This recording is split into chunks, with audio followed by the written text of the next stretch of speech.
wabarakatuh.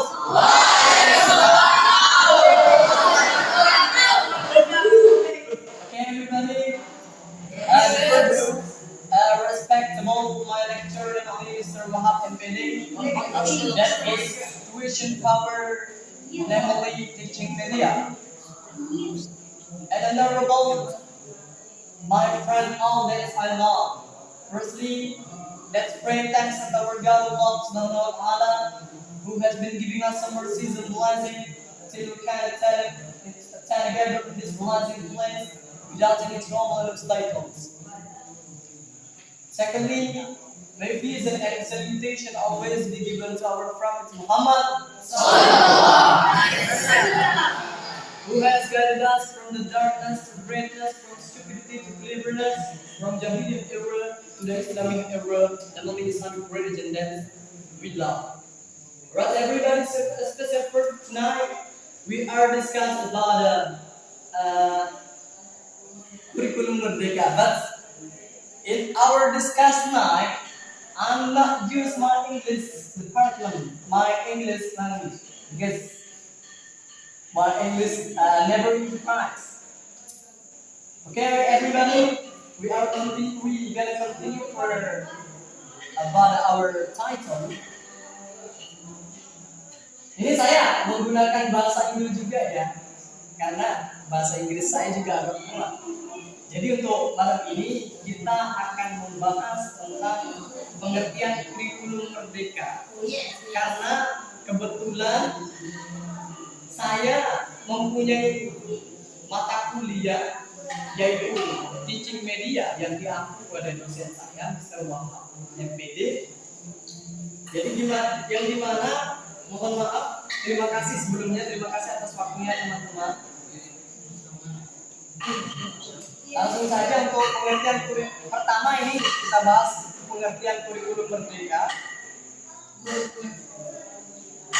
Yang dimana ini saya mengutip dari Kemendikbudristek, Kementerian Pendidikan Kebudayaan Riset dan Teknologi, bahwa kurikulum merdeka itu diartikan kurikulum dengan pembelajaran bisa dikatakan bebas. Contohnya seperti sekarang, kemarin-kemarin ada yang namanya MBKM, tapi ini khusus untuk jenjang perkuliahan atau perguruan tinggi. Ada istilahnya MBKM, yang dimana maksudnya itu bisa nggak kuliah di tempatnya atau di universitasnya, bisa nanti dia keluar untuk mengajar di sekolah yang sudah ditentukan oleh pihak kampus. Nah, di sana dia melatih skillnya, dia berusaha supaya menjadi guru lah, belajar menjadi guru. Itu salah satu contoh dari kurikulum merdeka. Dan sebagaimana yang sudah kita ketahui bahwa kurikulum merdeka ini sudah diterapkan sejak tahun 2022 sampai sekarang. Alasannya pertama, kurikulum merdeka ini juga salah satu alasannya diterapkannya karena kemarin pas pandemi itu yang tahun 2019 ini. Karena banyak manfaat dari kurikulum merdeka ini. Contohnya seperti tadi, contoh yang lain seperti nanti kalau udah masuk jenjang MA atau SMA atau yang sederajat dengannya, nanti kita bisa memilih kita memilih jurusan sesuai dengan skill kita masing-masing. Contohnya di SMK Komarudi dari sini, SMK Komarudi Babu. Di sana kan terdapat beberapa jurusan seperti komputer atau perhotelan. Itu kan cuma itu jurusannya, dan ketika kita ada skillnya di sana kita bisa mengambil jurusan sesuai dengan skill kita masing-masing. Beda dengan kurikulum sebelumnya itu menerapkan semua pelajaran, terutama yang masih MTS, walaupun yang masih MA itu diterapkan semua pelajaran yang mulai dari pendidikan agama Islam, diajar kimia, diajar fisika, semuanya diajar. Bahkan kita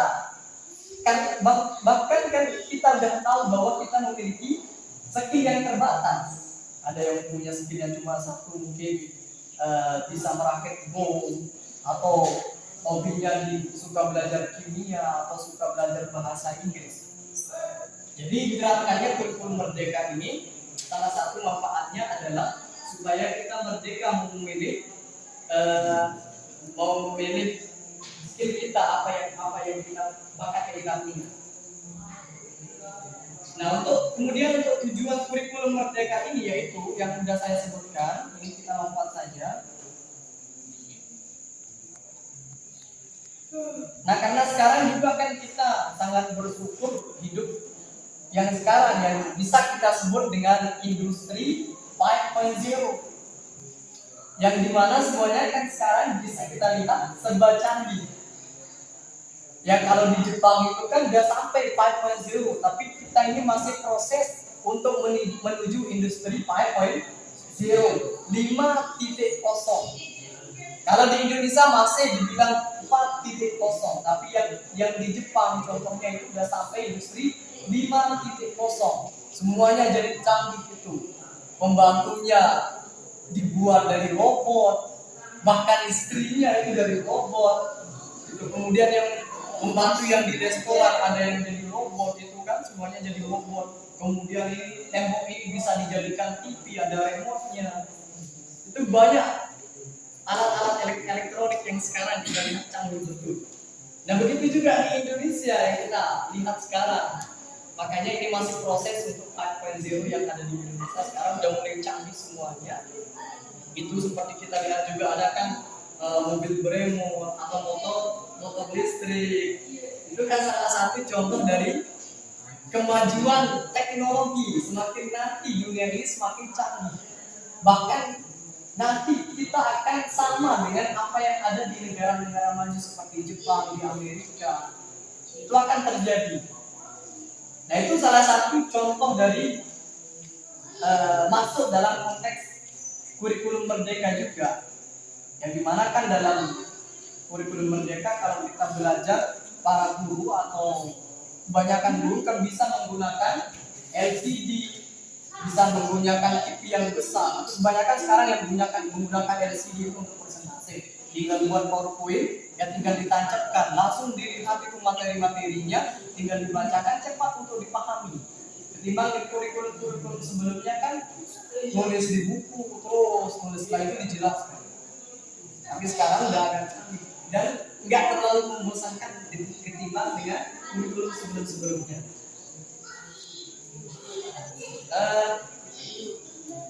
Baik teman-teman, jadi cuma itu yang saya sampaikan dulu. That's all for this time being for me. I hope you understand my speech, and thanks so much for your nice attention. And the last essay, Assalamualaikum warahmatullahi wabarakatuh. Waalaikumsalam.